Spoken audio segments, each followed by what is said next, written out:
CBS 6 has obtained emails accusing the city spokesperson of using an airline voucher to try to take a personal trip to the Caribbean when she was supposed to be taking a business trip somewhere else. Yeah, senior reporter Wayne Koval is here right now with reaction from this news from Petersburg. So much happening in that city right now. There's a lot going on. These emails are from March 9th and are between the City of Petersburg's public information officer and a North Carolina promoter who has an upcoming half marathon in the city. Now, the two emails deal with an airline voucher that was supposed to be used for a business trip to Fort Lauderdale. Instead, was being used for a trip to Jamaica. This is a travesty. This could potentially divert a marathon from coming to Petersburg. It was supposed to be a business trip to Florida. Petersburg Public Information Officer J.L. Alexander flying to Fort Lauderdale to promote the city's April 18th half marathon and 5K. But instead, the promoter of the race tells me he received word from his airline corporate sponsor the voucher he provided Alexander had been changed. In this email sent from promoter Jason Miller, he questions why the voucher was being used for an upcoming trip to Jamaica instead of Florida, adding, "This is a huge problem and I have no races in Jamaica." A minute later, J.L. Alexander responds to Miller from her official city email address saying, "My apologies. Honestly, do you want me to call and refund?" We went to Petersburg's mayor for answers. She's still employed? I'm not going to confirm or deny that. I'm just going to say that we're going to continue to follow our personnel policy, procedures, and move forward. Last year's half marathon drew 3,000 runners. This year's expected to draw 3,500, 3 foreign countries being represented.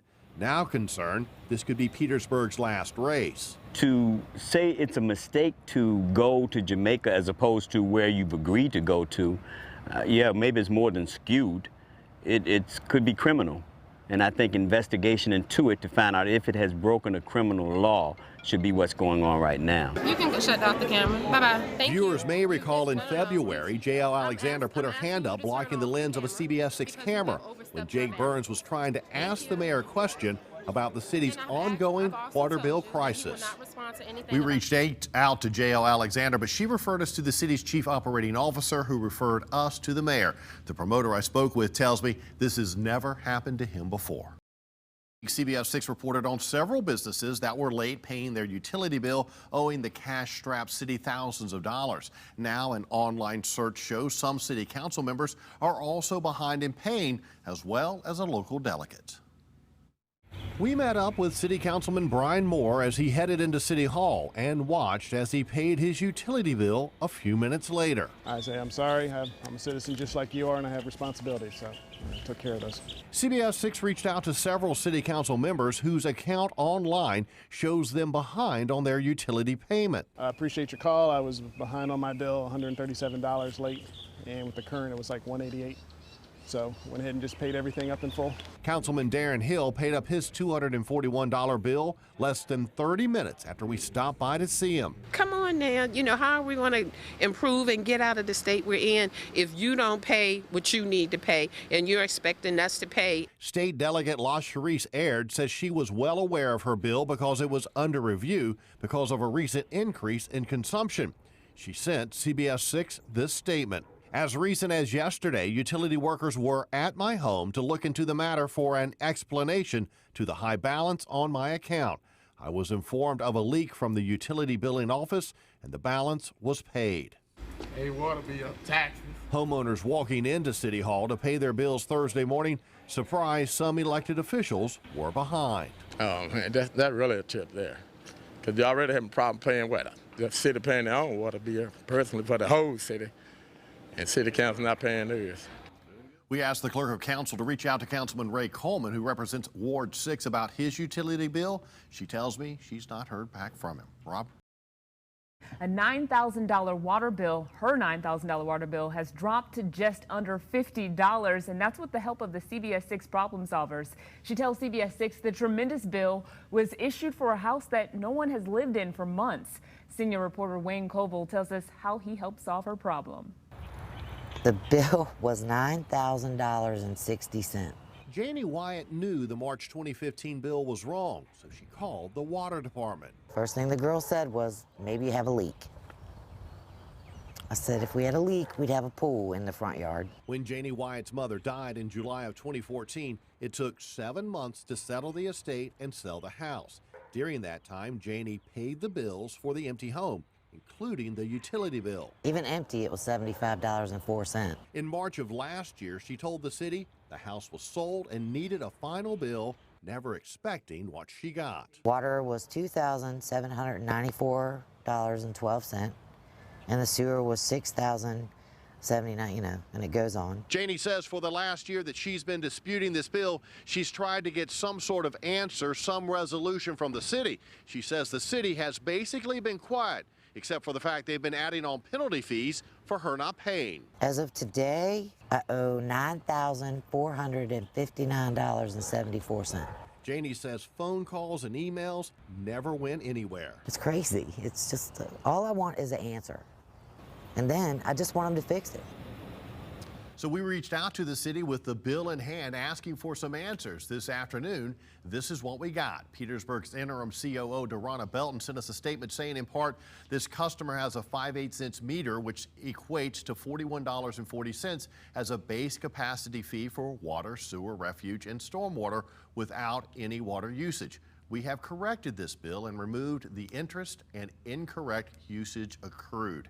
Now, the final bill was corrected this afternoon to $126.81, but a few minutes ago, we learned after Janie Wyatt talked with the water department, there was another correction, and that bill was down to $45.01, and she has paid it online. I'm sure she got that paid right away.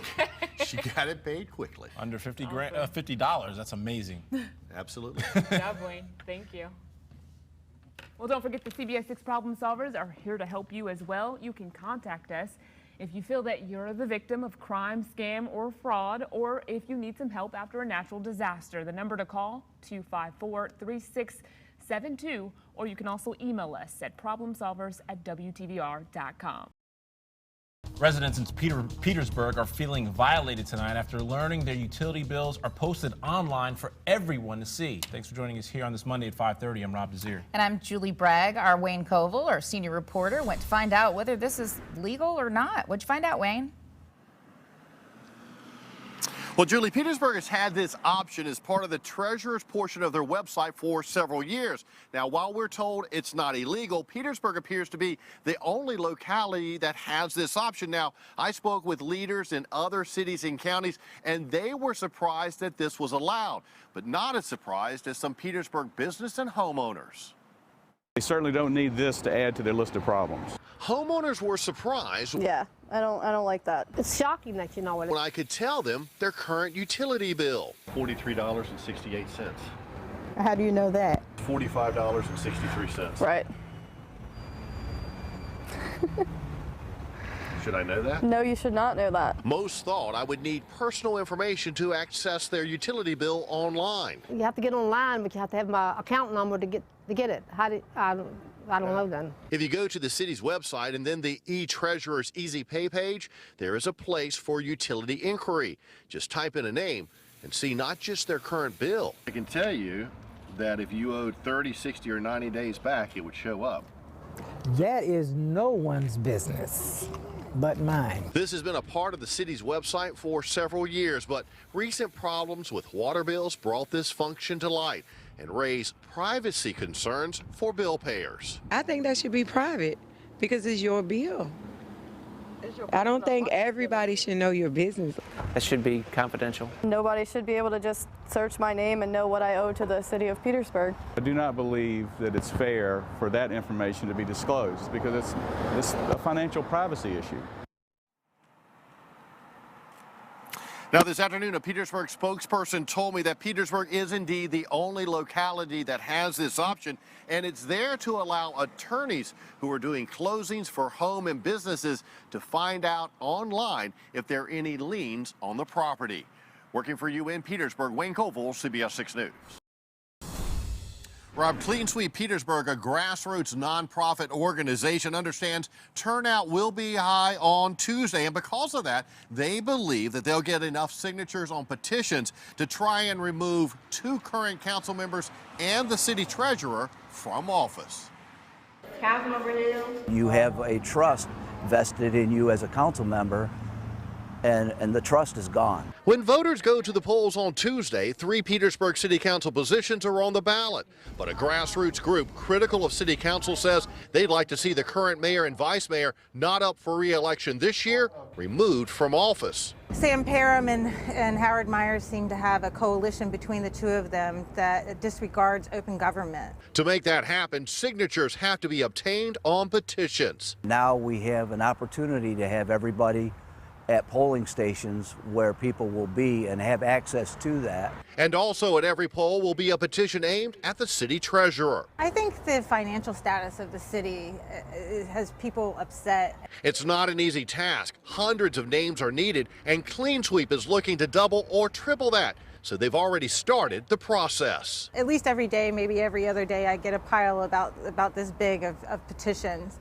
This was one that got dropped off last night. Clean Sweep says this is the chance citizens need to begin making a change. A lot of us are optimistic and think that we will get enough signatures, and hopefully we will. We reached out to Parham, Myers, and Brown about the petitions, and they sent us their statement. Sam Parham tells me he serves at the pleasure of the people. Howard Myers tells me that he works in the best interest of the city based on the facts presented. I am sure my colleagues will agree that fact over fiction is relative to successful leadership and better strategic outcomes. Treasurer Kevin Brown released this statement: I have not done any criminal acts, nor do I condone criminal acts. I have been transparent in my dealings with our customers. I have good audits and have been aggressively going after delinquent taxpayers. Now, signatures don't guarantee that council members or the treasurer will be removed from office. That will be up to a judge, and it is a process that will move quickly once it begins. Working for you in Petersburg, Wayne Koval, CBS 6 News. Information about an investigation into thousands of dollars missing from a Petersburg police evidence room. Virginia State Police and the FBI searched that evidence room over the weekend. Our senior reporter Wayne Koval spoke to the police chief. Wayne, what is he saying about the investigation?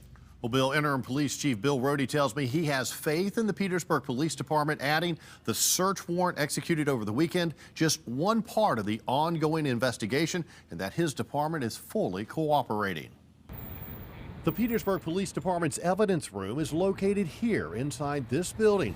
This is where both federal and state investigators spent the weekend. Going through what we have there compared to what our records say. Interim Chief Bill Rohde quick to point out the search warrant is part of the ongoing investigation. It wasn't based on any new development. The investigation came about after a request made by Commonwealth's Attorney Cassandra Conover in January concerning money missing from the department's evidence room. Initially, it was thought that $9,700 was unaccounted for, but that dollar amount then increased to about $13,000. John Dixon was police chief at the time the money went missing. He was terminated in June, but the interim city manager would not give an exact reason why.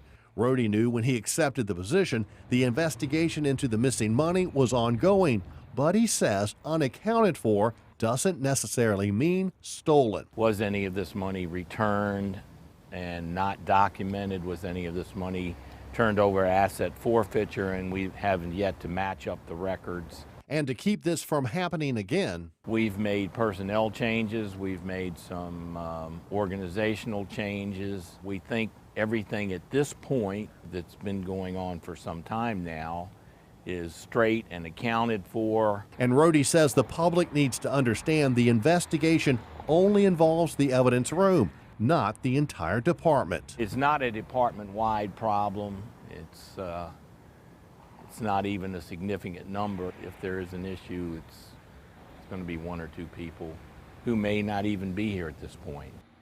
Chief Rohde tells me he expects this investigation to continue for several more months as the process involves going through a mountain of paperwork and matching it up with evidence and information that they have on hand. Bill?